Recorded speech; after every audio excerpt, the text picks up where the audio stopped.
na-offend ako. Ilang beses ka man ma-offend. Pag mahal mo ang salita ng Diyos, hindi ka ma-offend.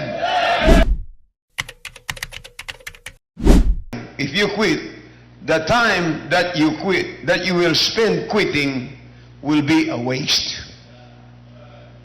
Yung time na gugugulin mo sa pagpigil ay isang pag-aaksaya ng panahon. It's a waste.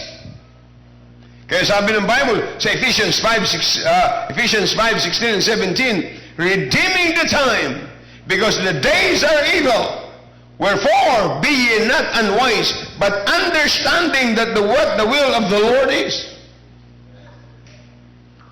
Maghanap po kayo ng Kristiyano na tumigil sa paglilingkod sa Panginoon kung siya ho ay pinagpala espiritual. Wala. Maraming mga tumigil nung ma-revive. Sayang. Inaksaya ko yung panahon. Kaya nga bago ka magpasya na ikaw'y titigil, manatili ka muna. Hindi niyo ko na-offend ako. Ilang beses ka man ma-offend. Pag mahal mo ang salita ng Diyos, hindi ka ma-offend. Look at your Bible. Psalms 119. Psalms 119. Verse 165. Great peace have they which love thy law, and nothing shall what?